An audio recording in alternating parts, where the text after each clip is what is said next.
Hello. We are here for another session of State of the Industry. Last week, we talked with Eddie Perez about a lot of different topics that are impacting the mortgage industry. We got a whole bunch more we're going to talk about today with the president of originations at Homepoint Financial, Phil Shoemaker. Phil, how are you? I'm good, Anthony. How you doing, bud? Doing good. Happy client of Homepoint. So, after all these years, we're finally doing business together. That's about time, man. So let's get started. Like there's, a lot going on. Obviously, we're coming off some pretty big news here just this past week with, the Loan Depot situation. We saw, Anthony Shea step down as the CEO, and he's going to be moving on to be a part of their board. A lot of speculation that might mean that Loan Depot might get acquired. What are your thoughts on these on this headline?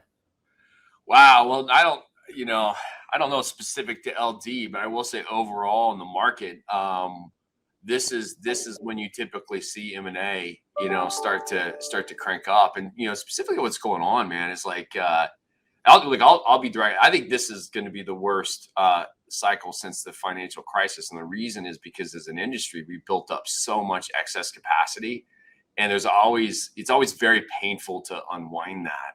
And so what you're seeing is this imbalance of volume that's out there, the capacity people have. You're going to have to see that come down a significant amount for things to stabilize. And through that process, you're also going to see lenders try to gap up and gain more market share through acquisition. So I do think that expecting M&A to become a pretty big deal here in the next, call it 12 to 18 months is probably a good call.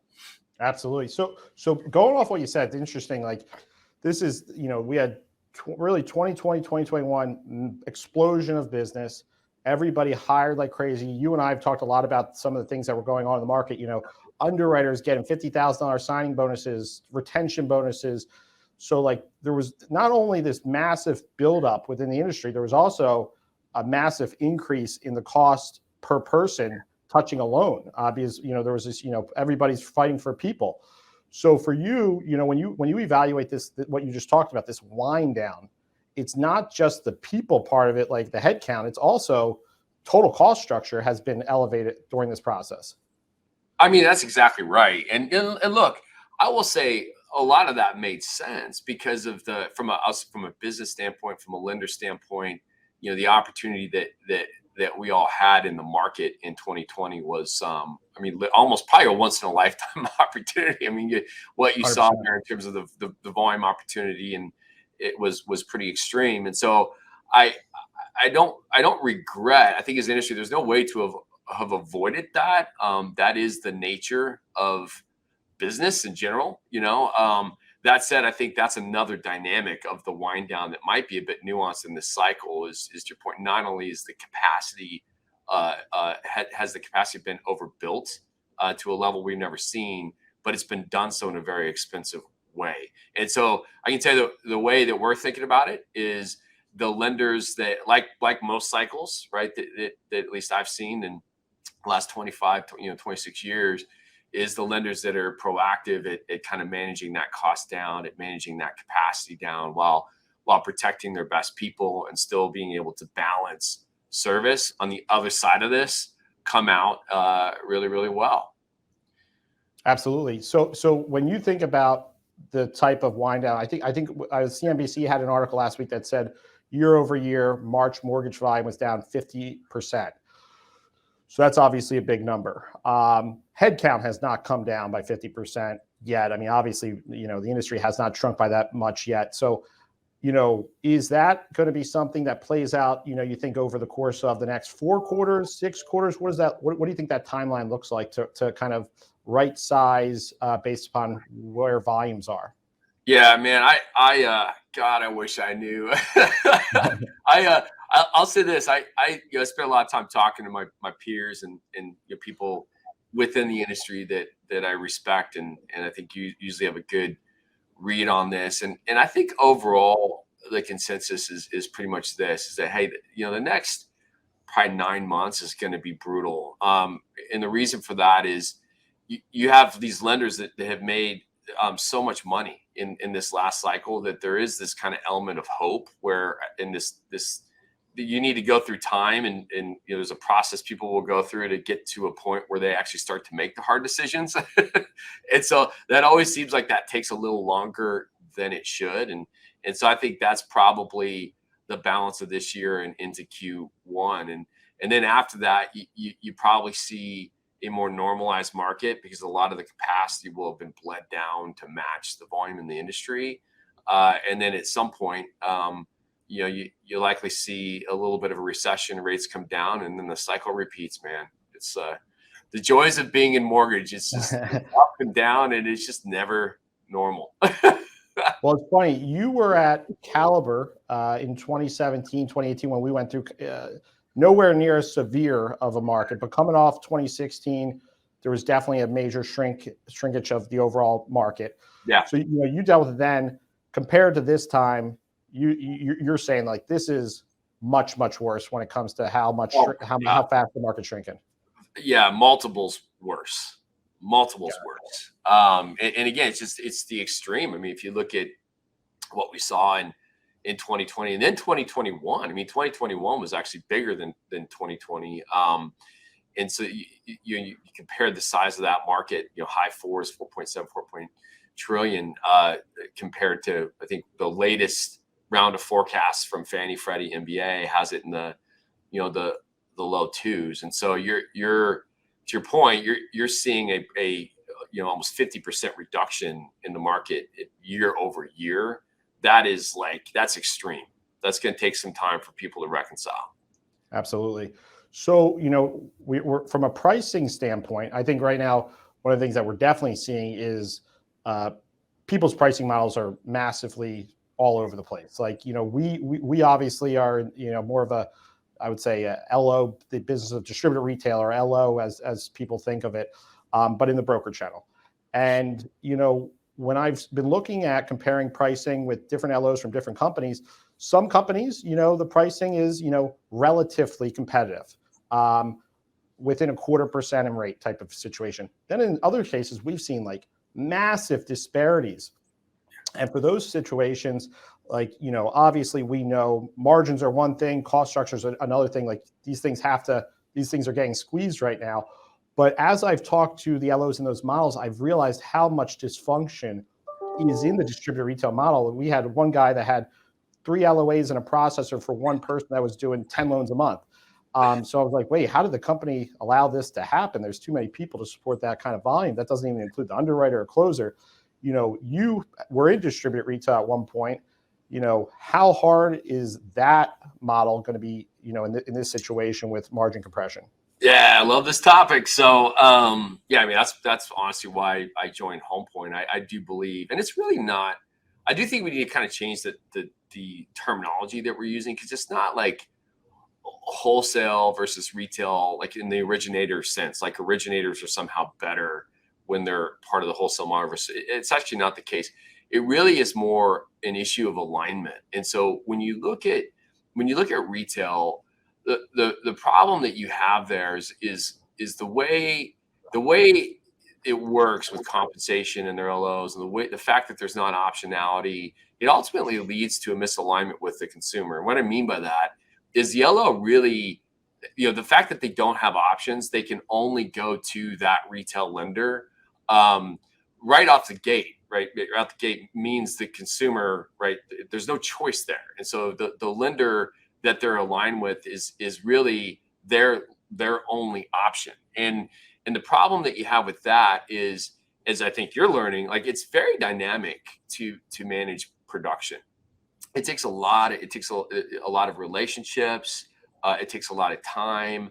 And when you're a lender that has both captive LOs that are working directly for you, and you're trying to manage all the complexities of being a lender at scale, it can be very challenging to prioritize that from a resource standpoint. And what ultimately ends up happening is it almost forces the focus on the wrong things. And specifically what happens is, there's this bias towards like reducing costs in areas where you massively impact service, or reducing things that are supportive to the LO, and then and then offsetting that, their only way to retain the LO is to do higher guarantees and increase their compensation. And so what you end up getting is like this negative feedback loop where ultimately the cost structure in retail starts to go up when times get tough, Yeah. which only makes it go up further, because the only way they can prevent this downward spiral is to continue to retain LOs through guarantees. Whereas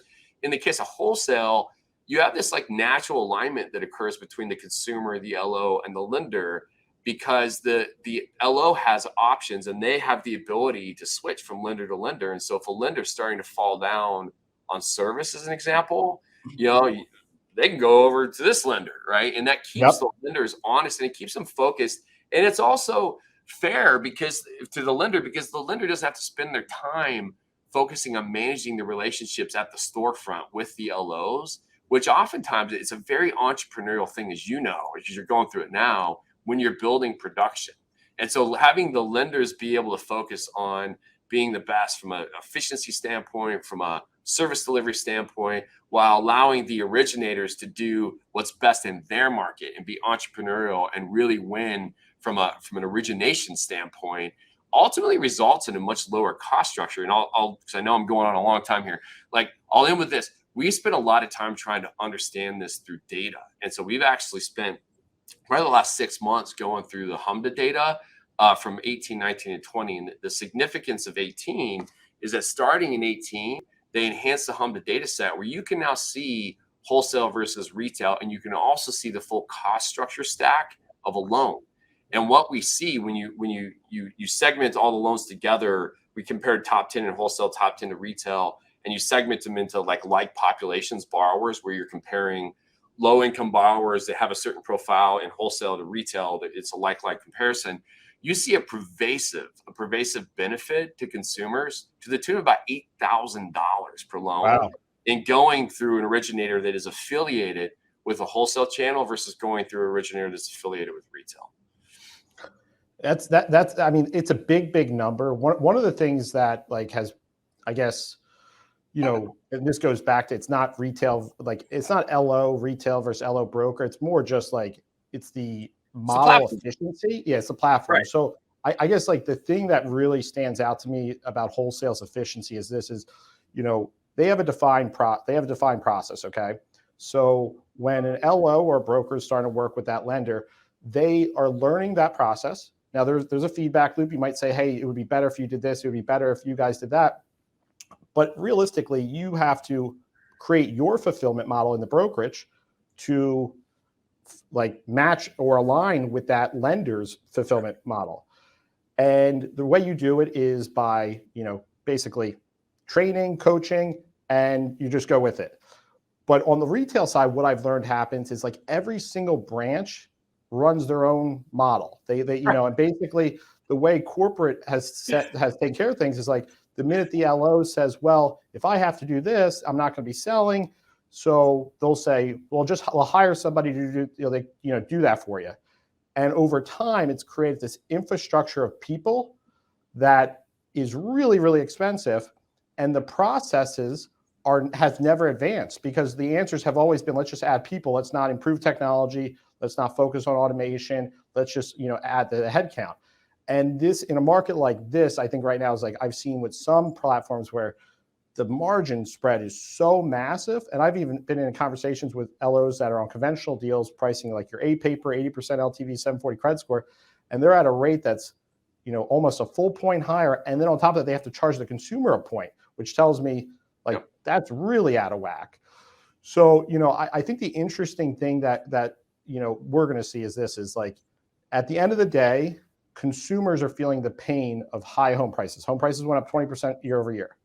Consumers are feeling the pain of rates going up massively.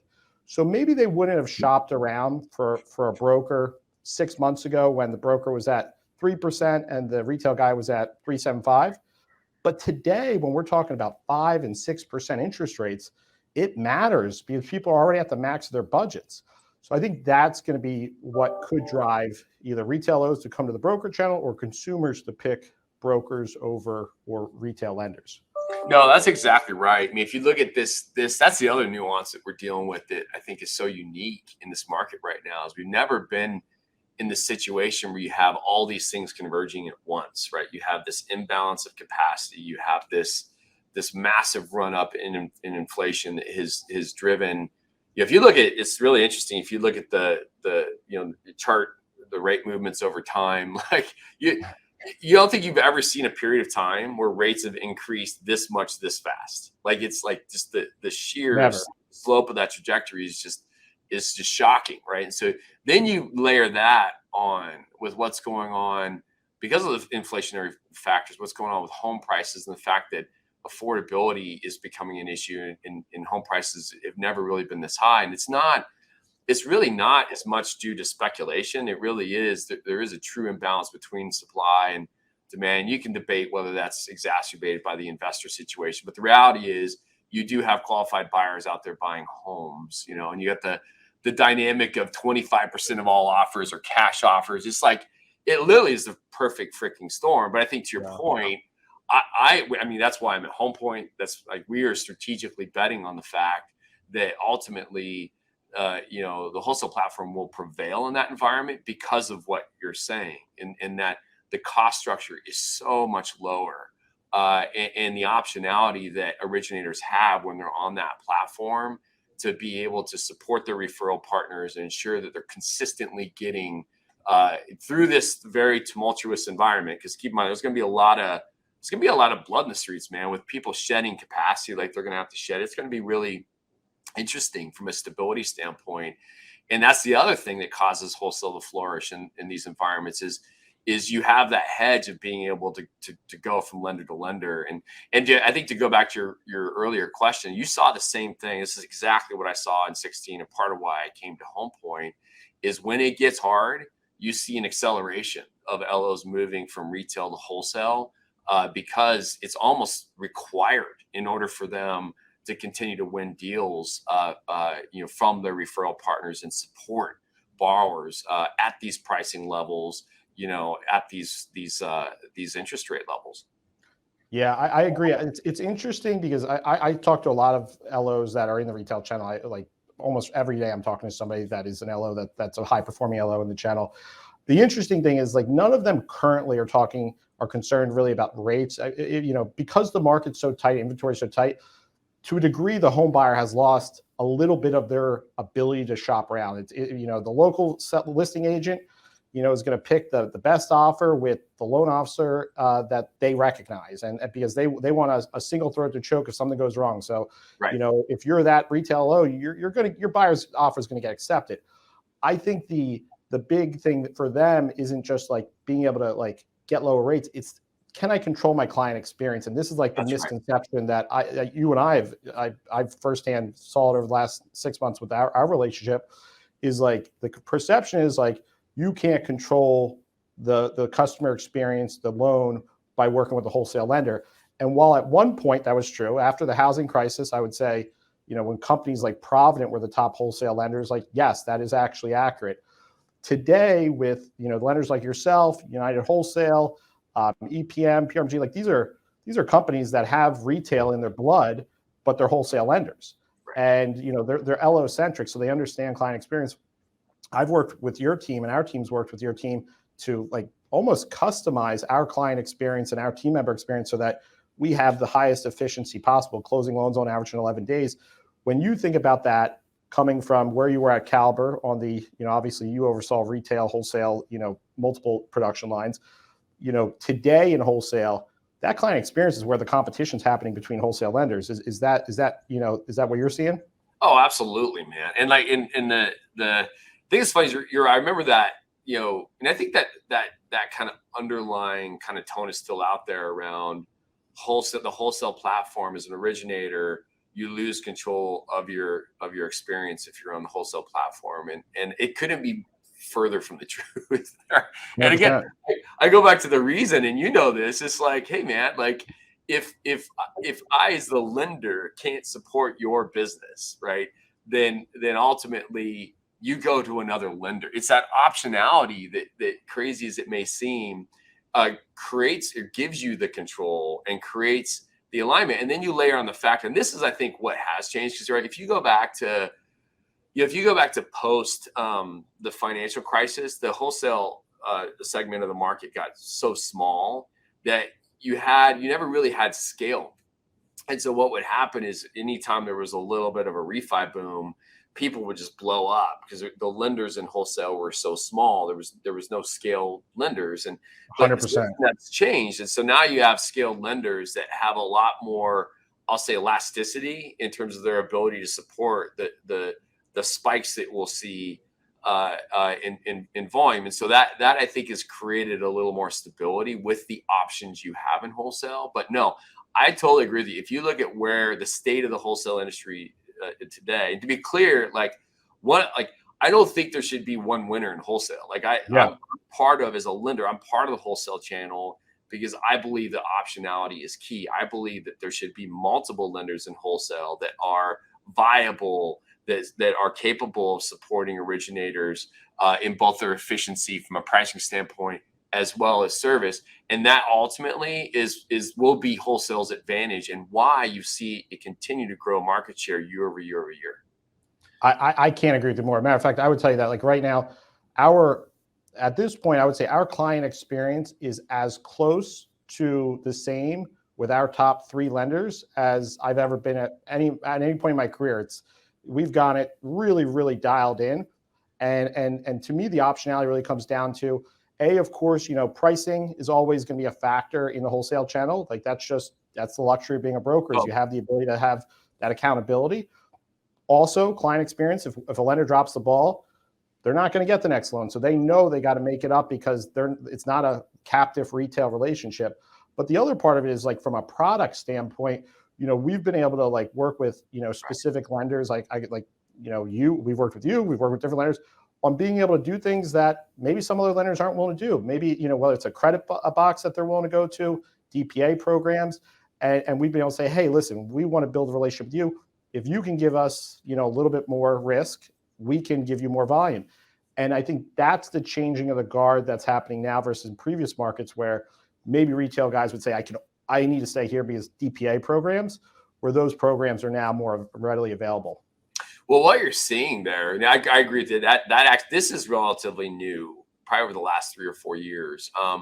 But you're seeing, like, if you look at like things like bond programs, or you look at like non-QM, those are very hard programs to do unless you're fully focused on it. And so you do have a fairly diverse, I'll say, group of lenders that have chosen to build their business model around that. And so you have lenders in wholesale that are exclusively non-QM, which means they're very good at it. You have lenders in wholesale that have gone to the lower end of the credit bucket, right, from a Govy standpoint, or have placed more emphasis on bond and DPA programs. And then you have scaled lenders and other lenders that have chosen to stay more mainstream and focus on, more conventional and jumbo. And so all of that, I think results in a actually much more diverse product offering than what you would typically see in a retail lender.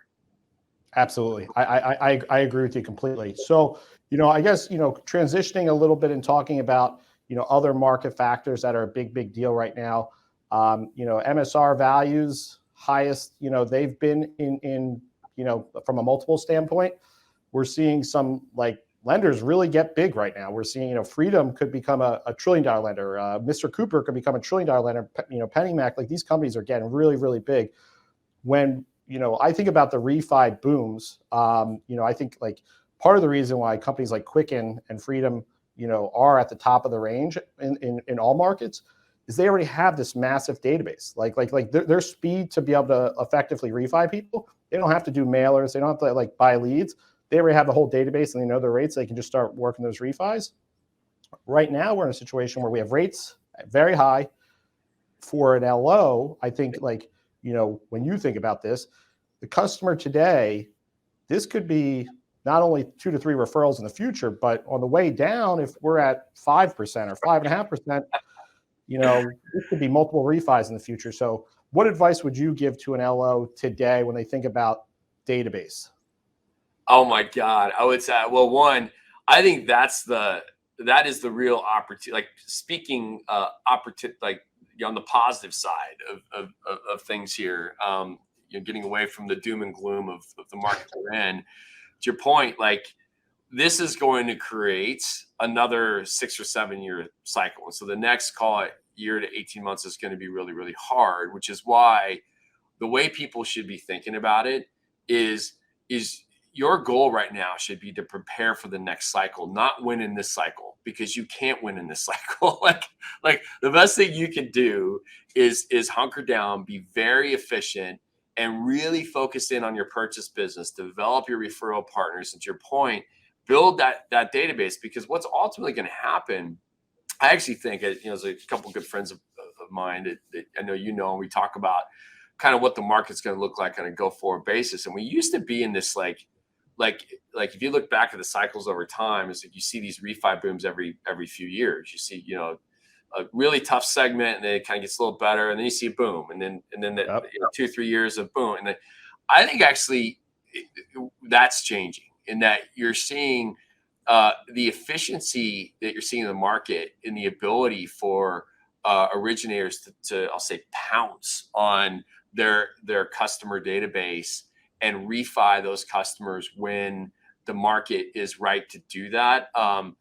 We've never been better at that. And that, now you could say that calls into question how MSR is valued. And I do think there's another side of this from an economic standpoint that I won't even get into. But I do think that instead of having these 2 or 3 year cycles, you're going to see like cycles every year, to year and a half. It's going to tighten up because any movement down in rates, I think the industry as a whole is getting better at translating that value to their customer database. But getting to your question, your point, as an originator, the biggest thing you can be doing right now is make sure that you're building your referral network, you're focused on purchase, and then you're maintaining that database of prior customers such that when we enter the next cycle, you're ready to take advantage of it. That's when you're going to win. I can't agree with you more. Like this, when in 2017, 2018, when rates went up, really the highest that they went up, at least in the wholesale channel, was the mid 4s. Maybe like the 4.7 range was the top of it. So retail was in the 5s or maybe even low 6s. But right now we're seeing that everybody's above 5.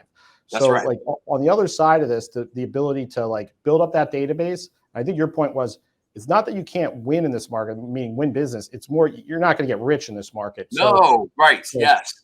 Maybe sometimes lower your LO comp, maybe make a little bit less, build up that database and focus on customer acquisition, and then make sure you're prepared for the cycle down so that you're able to, benefit, and the customer is able to benefit as well.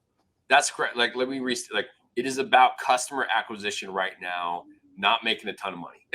like 100%. You're building your book for that next cycle. And think about this. I think consistently across all the forecasts, the purchase market's projected to be somewhere like the $1.8 trillion range, right? So we're already, almost half a year into a $1.8 trillion purchase market. This will persist through the rest of the year, likely into next year. So you get a year or two of a $1.8 trillion market. So now say this to $3.6 trillion market, the year after that, like any little tick down in rates will create a very massive refi opportunity. Even if you're just refining half of that, we're back to a 3.5, maybe even $4 trillion market. Like that is what you're preparing for. Like build your customers now, prepare for that opportunity. That's when you'll make money. 100%. I would say the other thing is just overall, I'm pretty sure Rob Christman wrote about this. So, the average age of the loan officer is, over 50. Then on the people that are running a lot of mortgage bankers are, probably in this will be the last, company that they're going to run before they retire. So you have like this whole changing of the guard that's also kind of like at play in this cycle, where maybe they would have stayed a couple more years, but maybe, because market conditions, they retire a little bit earlier. How do you think that plays out? Because, you have a pretty, I would say up and coming leadership team as far as like, more people that are, below 50 or below 40. How do you think about how the industry is going to change over the next 5 years? Loan officers and executives. Yeah, that's a great. It's really funny because I used to be the young guy, and now I'm starting to feel like I'm not the young guy. I'm like in between, right? It's like, look, I think the best way you can think about that, like, look at this is always an interesting exercise. Go back if you can and look at IMF 10 years ago, and look Yeah. at who the top lenders were 10 years ago, and then if you really like do it another 10 years back, so I think it goes back almost 20 or some years, and what you'll see is fairly consistently that the top lenders out there, they do change quite consistently, and I think a lot of that has to do with this dynamic that you're talking about here. I think as you see, especially in this market, you are going to see a lot of people probably retire, take chips off the table.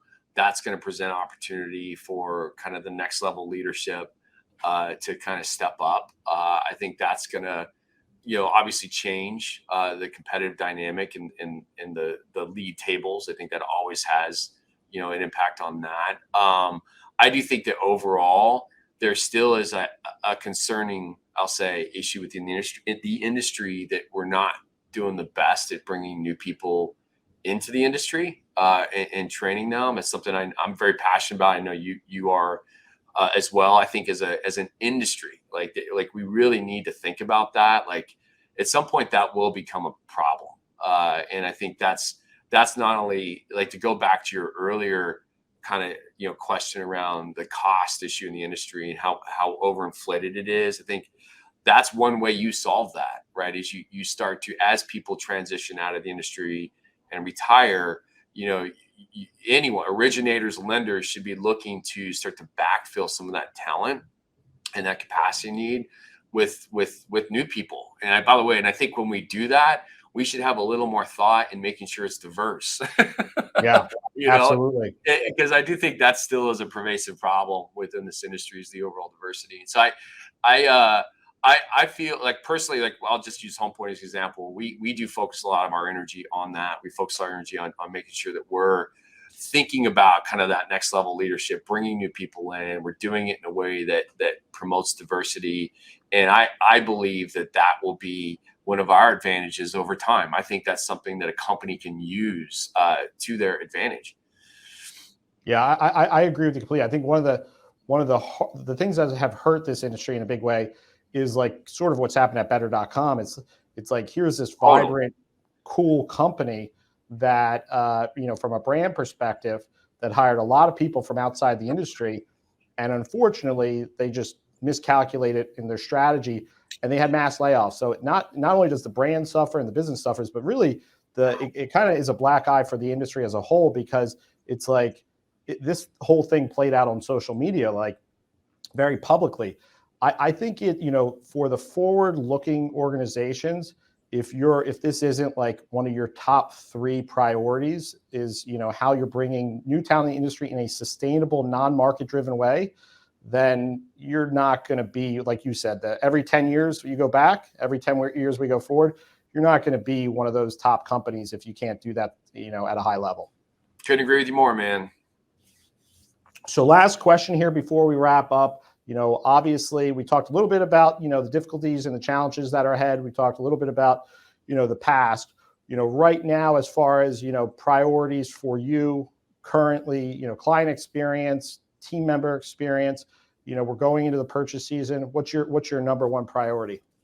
Yeah, number one priority for us is getting better in wholesale from a service. That is from a service standpoint. That is where we're maniacally focused right now. I've always believed this. When things get hard, like, you sort the vital few.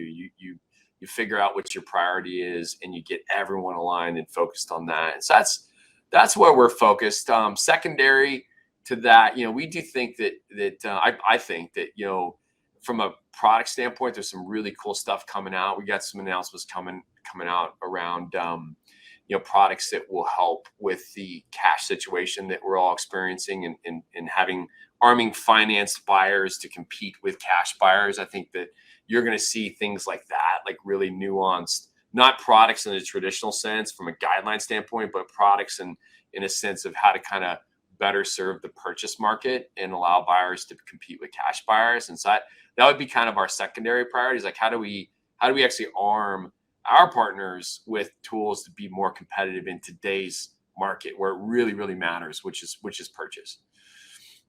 I couldn't agree with you more. I think those conversations are critical. And obviously, you guys are a publicly traded company, so having access to a wide range of resources to be able to bring new products to the market is definitely going to be a competitive edge. But Phil, thank you very much for taking the time with us. We really appreciate it, and hopefully everybody enjoyed it. Have a great day. All right, take care. Thanks, man.